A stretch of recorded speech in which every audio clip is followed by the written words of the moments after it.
violent video games cause violent behaviors. This may not be the case. After spending many hours researching this topic, I've come across many different findings.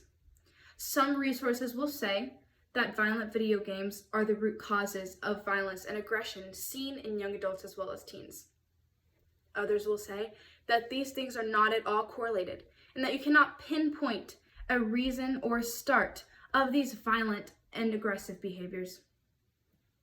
Though mental health is widely viewed to be caused by violent video games, these things may have certain relations, but it is not probable that violent video games cause mental health disorders. This speech will go over all the possible connections that violent video games have with violence, aggression, and mental health disorders.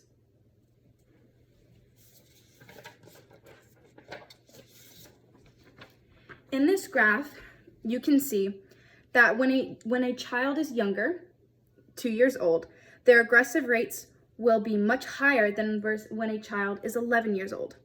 This is because as a child gets older, they will mature and their aggression rates will decrease.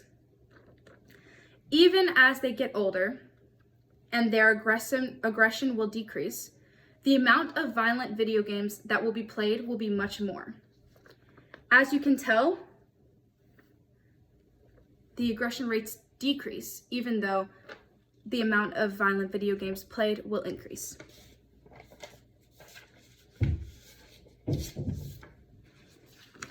In this graph, you see a person who plays violent video games, who has a good family and a good environment that they are in, versus a person who plays violent video games in a bad environment and in a bad family.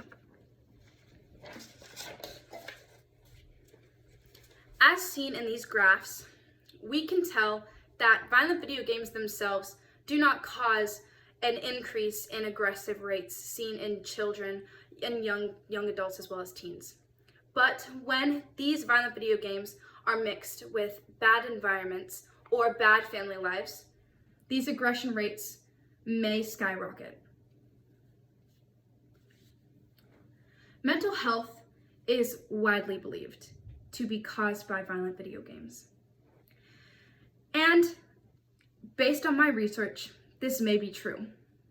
This is because when a person is playing a video game, they are spending much more time alone than they would if they weren't playing that video game.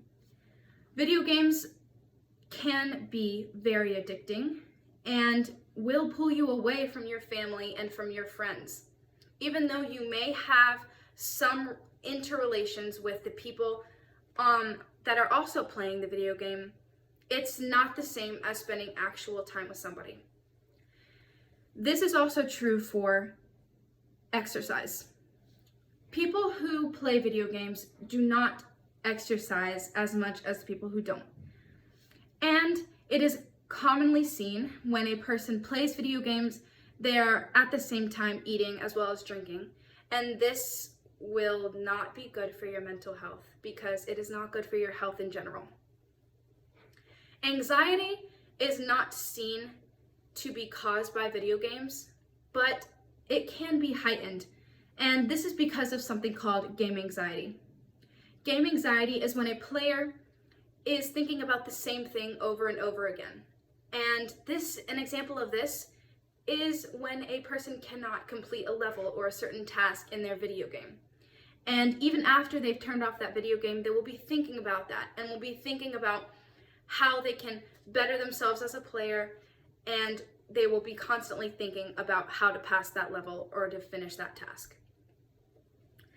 In conclusion, we can see that video games in general can cause depression and can heighten anxiety, not just violent video games. Mental health disorders are heightened and can be caused by video games, but not specifically violent video games. Aggression rates and violence are not caused by violent video games, but when they are mixed with bad environments and a bad family life, these aggression rates will skyrocket. I want you to take into account everything that I have said in this speech and all the points that I've listed. And I want you to decide for yourself, do violent video games cause violent behaviors, aggression, and mental health disorders?